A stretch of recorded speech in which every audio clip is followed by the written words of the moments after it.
नमस्कार दोस्तों, कैसे हैं आप लोग। आज हम इस वीडियो में रेओट वारी सिस्टम, ये मॉडर्न हिस्ट्री का टॉपिक है, तो इसको देखेंगे फटाफट। तो सबसे पहले मैं रेओट वारी सिस्टम से पहले जो भी मतलब रेवेन्यू, ये रेओट वारी सिस्टम है क्या, एक रेवेन्यू सिस्टम होता है, रेवेन्यू कलेक्शन करने का सिस्टम, ठीक है। तो इससे पहले क्या है, ब्रिटिश ईस्ट इंडिया कंपनी ने क्या क्या ट्राई किया, परमानेंट सेटलमेंट सिस्टम इम्पोज किया। उससे पहले महालवारी सिस्टम, ये इन्होंने रेवेन्यू कलेक्शन का जो तरीका है ये अपनाए। अब कोई सक्सेसफुल हुआ ही नहीं इनका अभी तक, ठीक है। उसके बाद ये लेके आए रेओट वारी सिस्टम। अब देखो भैया, रेओट वारी सिस्टम का थोड़ा सा मैं आपको धीरे धीरे एक रिवीजन पर्पज से एक ब्रीफ देने की कोशिश करता हूँ। लॉर्ड वेस्ली आते हैं इंडिया में भैया गवर्नर जनरल की पोस्ट पे। गवर्नर जनरल बनते हैं कब, ये 1798 में। उसके बाद ये ऑर्डर देते हैं, he gave the order for the extension of permanent settlement system to Madras presidency. भैया बंगाल प्रेसिडेंसी में तो परमानेंट सेटलमेंट सिस्टम जो है वो चल रहा है, लेकिन ये ऑर्डर देते हैं कि मद्रास प्रेसिडेंसी में भी परमानेंट सेटलमेंट सिस्टम को लगाया जाए, वहां पे उसको इंपोज किया जाए।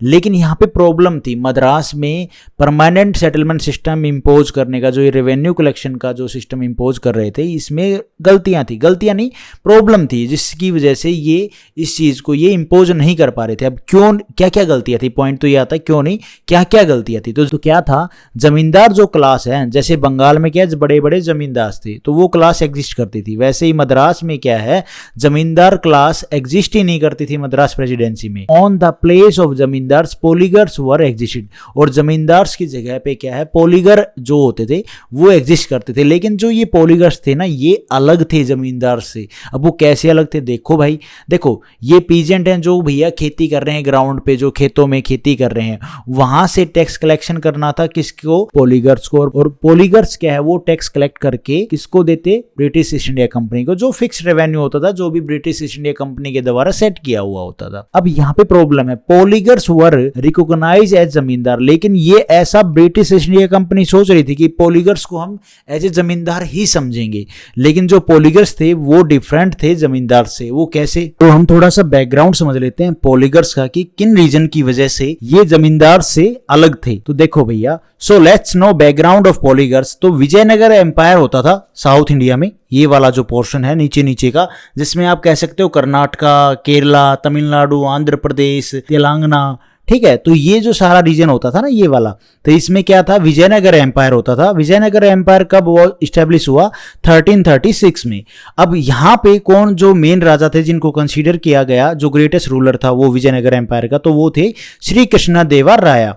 ये थे विजयनगर एम्पायर के जो ग्रेटेस्ट रूलर थे, मतलब जो सबसे इंपॉर्टेंट ग्रेट थे। और इन्होंने रूल किया 1502 से और 1529 तक इन्होंने रूल किया। ही डिवाइड, विजयनगर एम्पायर को इन्होंने 3 डिफरेंट पार्ट में इन्होंने डिवाइड किया। वो किस लिए डिवाइड किया, ताकि मोर एफिशिएंट जो एडमिनिस्ट्रेशन है वो हो सके। इन्होंने क्या किया, जो विजयनगर एम्पायर है उसको 3 डिफरेंट पार्ट में डिवाइड कर दिया, ताकि जो एडमिनिस्ट्रेशन है वो अच्छा हो सके, बेटर हो सके, बेस्ट हो। तो इन्होंने विजयनगर एम्पायर को किस तरह से डिवाइड किया, देखो इन्होंने क्या कर दिया, जैसे यहाँ पे नीचे वाले पार्ट में मदुरई को क्या बनाया, सेंटर बनाया। थोड़ा सा फिर ऊपर चले तो वहां पे तंजावुर को इन्होंने क्या बनाया, सेंटर बनाया। और ऊपर सबसे बनाया जिंजी को। ये 3 सेंटर बना दी, ये 3 एडमिनिस्ट्रेशन लेयर बना दी कि भैया यहाँ पे एक सेंटर कर दिया इस वाले एरिया के लिए, इस वाले एरिया के लिए एक सेंटर कर दिया, इस वाले एरिया के लिए एक सेंटर कर दिया। किस लिए किया गया, ताकि जो एडमिनिस्ट्रेशन है वो अच्छा हो। तो पहले पार्ट में इन्होंने मदुरई को सेंटर बनाया, दूसरे पार्ट में इन्होंने ये 3 लेयर जो एडमिनिस्ट्रेशन था ये वो है। सेकंड पार्ट में इन्होंने तंजावुर को सेंटर बनाया और थर्ड पार्ट में जिंजी को सेंटर बनाया। And 1 head is nominated for the each centre, और एक हेड, ये मान लो जिंजी के अंडर में जो जो पार्ट आ रहा था, तो वो सारा पार्ट, तो जिंजी में क्या है, एक हेड को नॉमिनेट किया जाता था, ताकि वो हेड जो बंदा है वो क्या करेगा, इस सारे पोर्शन को, जिंजी के अंडर में जो जो ये एरिया है इसको कंट्रोल करेगा, इसको देखेगा। और इसी तरह से ही हर एक पार्ट में, जैसे तंजावुर में एक हेड नॉमिनेट कर दिया और मदुरई में एक हेड नॉमिनेट कर दिया। This position is called Nykaa. और ये जो हेड नॉमिनेट किए जा रहे थे, इन हेड की पोजीशन को क्या बोला गया, Nykaa. This area under each Nykaa were further divide in different administrative division. और जो जैसे कि ये जो एक हेड बैठा है, जो एक नायका बैठा है, इसी के अंडर में ही जो और डिवीजन है उनको भी डिफरेंट एडमिनिस्ट्रेशन डिवीजन में डिवाइड किया गया था। On every division one head is nominated और पोस्टेड। और जो इस सेंटर के अंडर में जो भी डिवीजन थे ना, उन डिवीजन में भी एक एक हेड सब में बैठाया, नॉमिनेट किया जाता था। और दीज हेड्स, जो ये डिवीजन में जो हेड बैठे हैं ना, इन्हीं हेड्स को ही क्या बोला जाता था, पोलीगर्स बोला जाता था। होप आपको विजयनगर एम्पायर का थोड़ा सा ये बैकग्राउंड से आपको पता चल गया होगा कि ये पोलीगर्स कौन थे, ये किन डिवीजन में अपना काम करते थे। श्री कृष्णा देवराया स्टैब्लिश ए 3 टायर एडमिनिस्ट्रेशन। तो श्री कृष्णा देवराया ने स्टैब्लिश किया था 3 टायर का जो एडमिनिस्ट्रेशन है, ताकि एफिशिएंट हो, अच्छा हो, अच्छे से काम हो पूरे एम्पायर में। तो देखो भैया, पहले क्या, राजा के अंडर में नायिका, मैंने आपको बताया कौन, इन तीनों सेंटर में एक एक नायिका बैठा था। और नायिका के अंडर में जो नीचे डिवीजन होते थे, उनमें एक एक पोलीगर्स नॉमिनेट किया जाता था, एक एक पोलीगर्स को नॉमिनेट किया जाता था, एक एक बंदे को हर एक डिवीजन में बैठाया जाता था। In their divisions poligars used to function as a semi independent principalities. और ये जो डिवीजन में पोलीगर्स बैठे थे ना, ये सेमी इंडिपेंडेंट थे भैया। कुछ इनके हाथ में थी पावर, ये अपने हिसाब से डिसीजन ले सकते थे, और कुछ जो डिसीजन है वो राजा के हिसाब से ही लिए जाते थे, नायिका के हिसाब से लिए जाते थे। लेकिन कुछ जो इनको छूट दे रखी थी, अपने अपने डिवीजन में अपने हिसाब से ये डिसीजन ले सकते हैं। लेकिन कुछ सेमी इंडिपेंडेंट थे, फुली नहीं थे। Poligars have their own standing army. और जो ये पोलीगर्स थे, इनके पास अपनी खुद की स्टैंडिंग आर्मी होती थी। They have palaces and forts. उनके पास पैलेसेस भी होते थे और फोर्ट भी होते थे। In their division tax collection responsibility were in their hands. और जो टैक्स कलेक्शन करने की जो रिस्पॉन्सिबिलिटी थी, वो इन्हीं के हाथ में होती थी, पोलीगर्स के हाथ में होती थी। पीजेंट से जो भी टैक्स कलेक्ट करना है, वो इनकी ड्यूटी थी। They use to collect taxes.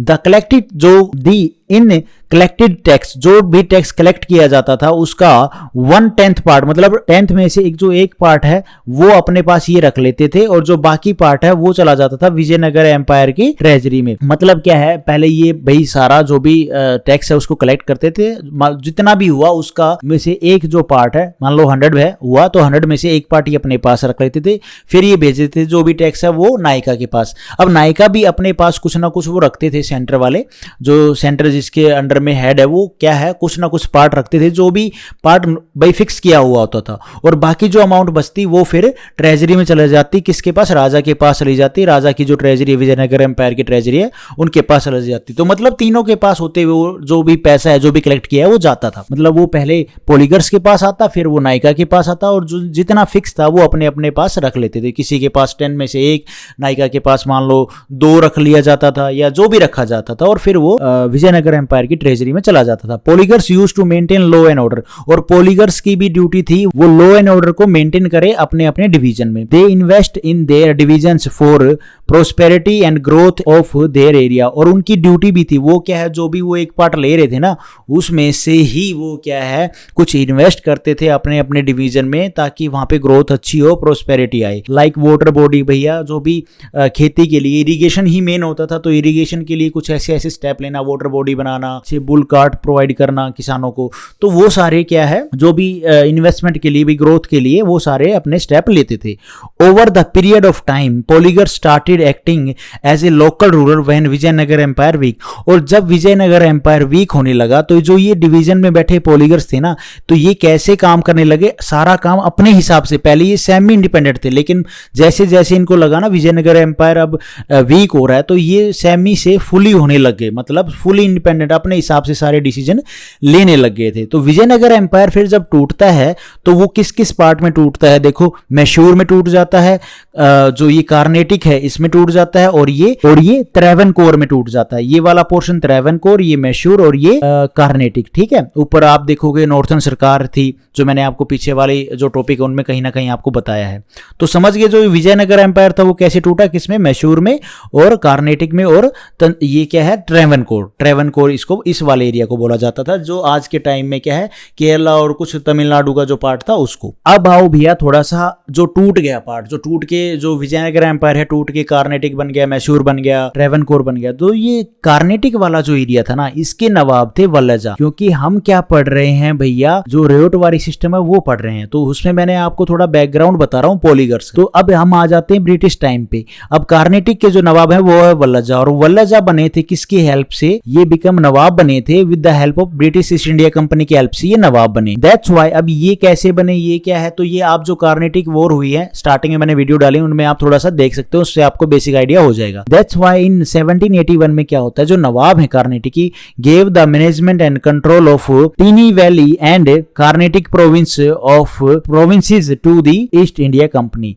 तो इसी वजह से जो नवाब है ना कार्नेटिक के, वो 1781 में क्या है, जो भी मैनेजमेंट है, जो भी कंट्रोल है, ये टीनी वैली, ये कुछ एरिया है कार्नेटिक में ही, और जो कार्नेटिक प्रोविंस है उनका ये कंट्रोल दे देते हैं किसको, ब्रिटिश ईस्ट इंडिया कंपनी को। And here poligars were not happy for this. और जो पॉलीगर्स हैं, अब ये क्या है ना, जिनको कंट्रोल दे दिया तो क्या है, ब्रिटिश ईस्ट इंडिया कंपनी भाई पैसा मांगेगी, रेवेन्यू मांगेगी। तो जो पॉलीगर्स जो इस डिवीजन में बैठे थे ना, जो विजयनगर एम्पायर से ही यहाँ पे काम कर रहे थे अपने अपने इंडिपेंडेंटली, तो वो क्या है, वो इस चीज को लेके खुश नहीं थे। और वाई ये खुश क्यों नहीं थे, because British East India company demand for tax from Poligars. और ब्रिटिश ईस्ट इंडिया कंपनी क्या डिमांड कर रही थी पॉलीगर्स से कि भैया आप हमें टैक्स दो, बट और पॉलीगर्स से we will not pay tax to British East India company, कि भैया हम आपको टैक्स नहीं पे करेंगे। Here poligars become enemy for British East India company. अब भैया ब्रिटिश ईस्ट इंडिया कंपनी कहती है कि भैया आपका एरिया सारा हमारे अंडर में आता है, नवाब ने हमें दे दिया कंट्रोल, आप हमें टैक्स ही पे नहीं करोगे, तो ये तो इस चक्कर में तो आप हमारे एनिमी हो गए।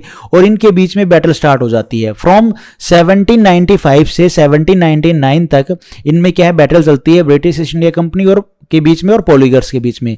अब पॉलीगर्स की साइड में कौन हेड कर रहा है इनको, तो कट्टा बोमन नायकन है, जो ये लेड कर रहे हैं अपने पॉलीगर्स की आर्मी को।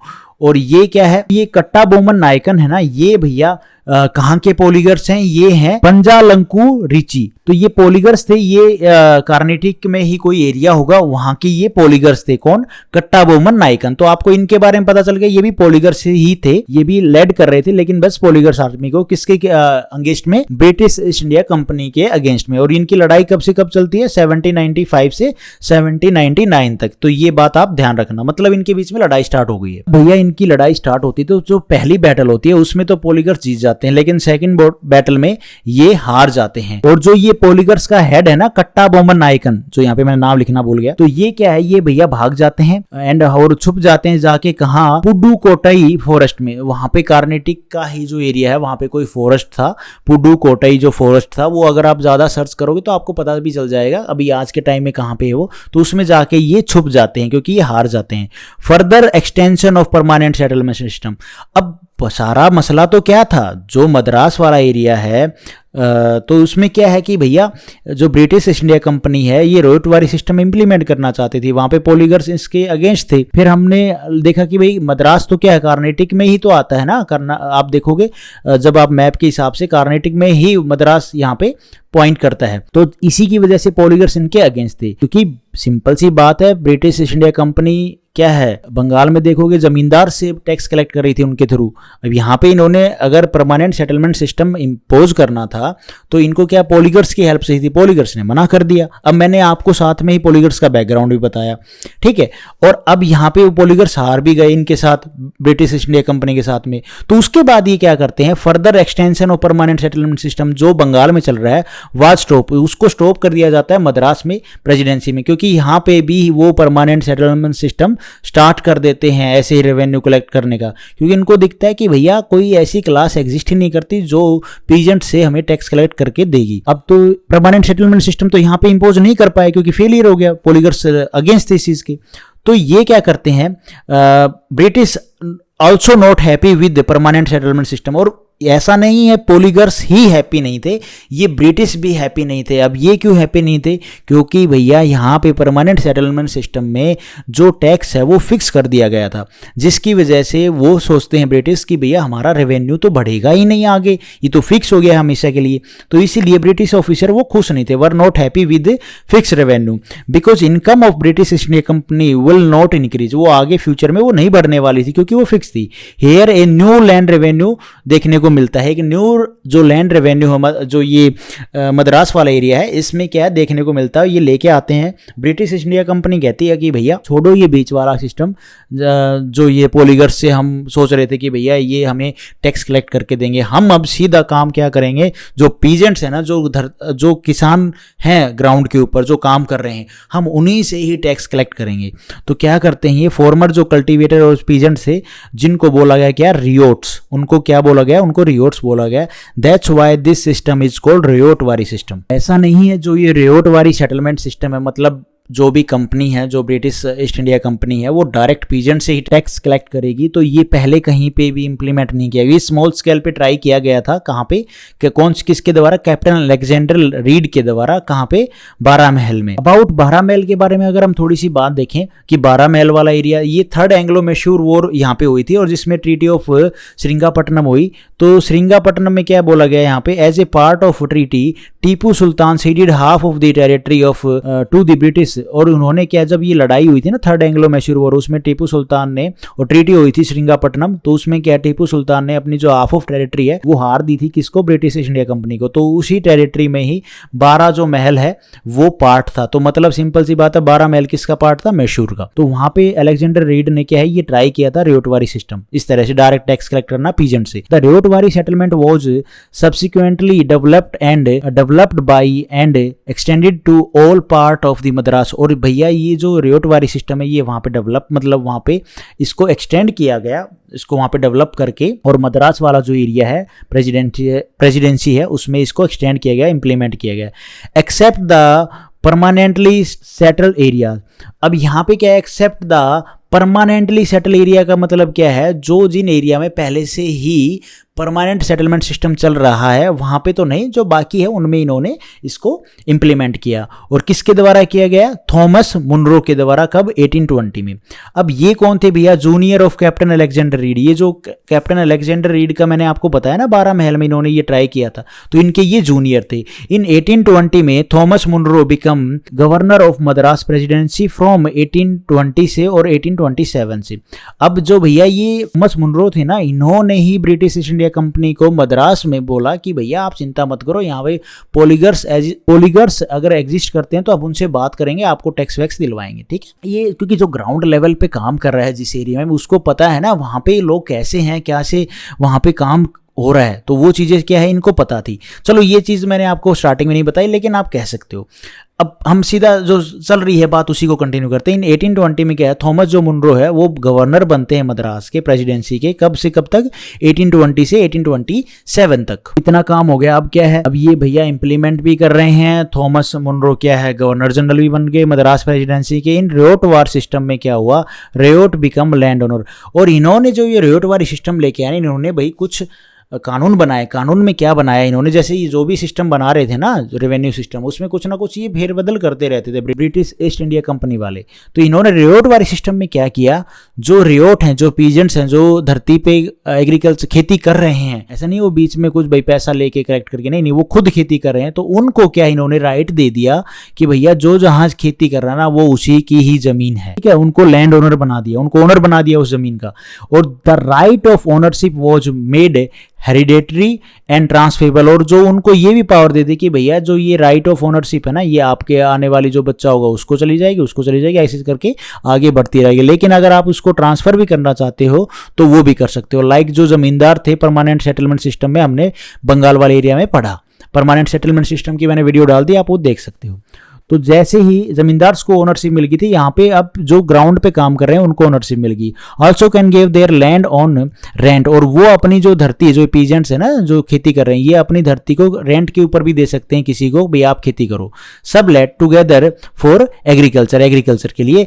और रियोट वारी सेटलमेंट में क्या है, a detail land survey was conducted to determine the rent payable by the cultivators. और रियोट वारी सिस्टम में ही क्या है, एक सर्वे किया जाता था, भाई कौन कितनी प्रोड्यूस कर सकता है, किसके पास कितनी जमीन है, कौन कितना ज्यादा हमें रेवेन्यू दे सकता है, उसके हिसाब से ये सर्वे किया जाता था। और जो टैक्स है वो इंपोज किया जाता था पर्टिकुलर कल्टीवेटर से, भाई हम इतना कलेक्ट करेंगे। Annual agreement war made. और जो एनुअल एग्रीमेंट थे, भाई साल में उन जो पीजेंट्स हैं, जो कल्टीवेटर हैं, उनको बोला था कि एग्रीमेंट किया जाता था कि भाई आपकी धरती से हम इतना टैक्स कलेक्ट करेंगे, इतना रेवेन्यू हमें जनरेट करके दोगे आप। तो वो एग्रीमेंट बनते थे, ऐसे नहीं थे, एनुअली एग्रीमेंट बनता था, वर मेड बिटवीन गवर्नमेंट और जो कल्टिवेटर से उनके बीच में। और इन रियोटवारी सिस्टम में क्या है, 50% of the gross produce demand taken collect by British India company. और जो भी पैदावार होती थी ना भाई, मान लो वो सर्वे के हिसाब से सोचते थे कि भाई इस जमीन पे इतनी पैदावार हुई, तो उसमें से वो 50% क्या है अपने पास वो फिक्स कर लेते कि भैया आप हमें ये इतना पैसा आप या इतना जो भी फसल हुई है वो आप हमें देंगे सर्वे के हिसाब से। ये चीज ध्यान रखो, यहाँ पे सर्वे के हिसाब से बोल रहा हूँ मैं, कागज पे ही है अभी। अब खेती तो जब होगी ना, जब कंडीशन होगी, क्लाइमेट कैसा है, उस हिसाब से क्या क्या नुकसान होगा, वो चीज ये कनेक्ट नहीं करे, आगे मैं आपको बताऊंगा। The fact that there are no middle man was accepted to bring benefit to both ryot and British East India company. यहाँ पे फायदा एक था कि भाई मिडल मैन नहीं था ना ब्रिटिश ईस्ट इंडिया कंपनी के और ये जो रियोट थे इनके बीच में, ये तो एक फायदा था इस रियोटवारी सिस्टम का, ठीक है। लेकिन और कोई फायदा नहीं था, मैं आपको आगे दिखाऊंगा। फॉर 30 ईयर रियोटवारी सेटलमेंट वर्क और इम्प्लीमेंटेड, 30 साल तक ये रियोटवारी सिस्टम चलता है और इम्प्लीमेंटेड रहता है। बट इन द एंड में ये सिस्टम क्या है, फेल कर जाता है। और इस सिस्टम के फेल करने के रीजन क्या है, देखो भैया। Essential feature of Ryotwari system was its survey settlement could be work only if the survey is effective। भैया ये क्या करते थे ना, जो इसेंशियल फीचर था ना इसका फेल होने का, वो यही था जो ये सर्वे कर रहे थे, सर्वे के हिसाब से ये फिक्स रेवेन्यू कर रहे थे कागज के ऊपर, और कुछ चीजें देख नहीं रहे थे, बस लैंड देख रहे थे कि इस धरती पे इतना पैदा हो सकता, ये नहीं देख रहे थे कि इस धरती के ऊपर भैया और भी नुकसान हो सकते हैं, बारिश ज़्यादा हो गई और किसी का बुल काट, भाई किसी के बैल की मृत्यु होगी, किसान के घर में किसी की मृत्यु होगी, ये वो सारी चीजें अज्यूम ही नहीं कर रहे थे सर्वे के ऊपर, पेपर के ऊपर। इशू विद लैंड असेसमेंट क्या था, some time land revenue was fix. अब ये लैंड रेवेन्यू तो फिक्स कर देते, which was more than the capacity of land. देख लो भैया, बोल दिया ना यहाँ पे, कैपेसिटी ऑफ लैंड के से ज्यादा भी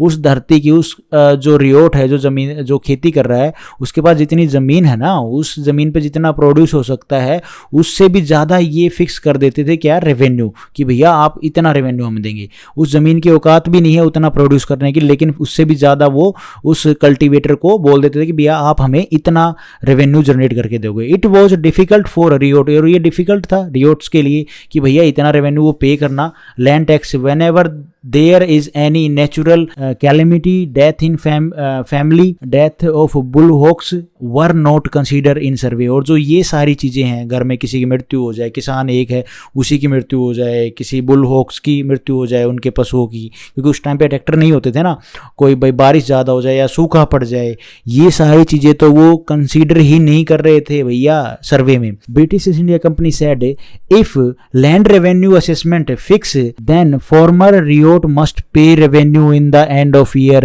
क्योंकि एग्रीमेंट कर लिया गया है ना भैया, उस एग्रीमेंट में बोल दिया भैया हमें नहीं पता अब तुम्हारी खेती हो ना हो, आपको जो फिक्स कर दिया गया ना एग्रीमेंट पे, वो आप रेवेन्यू हमें जनरेट करके दोगे, कहीं से लाओ पैसा। Revenue in the end of the year even crops were destroyed, were destroyed what ever happen, चाहे उनकी खेती बर्बाद हो जाए या उनका घर तबाह हो जाए, कोई मतलब नहीं है उनको। आखिरी दिन पे जब उसका एग्रीमेंट के आखिरी दिन होगे तो वो अपना जब पैसा लेने आएंगे तो उनको वो चाहिए, अब चाहे वो किसान कहीं से लेके आओ।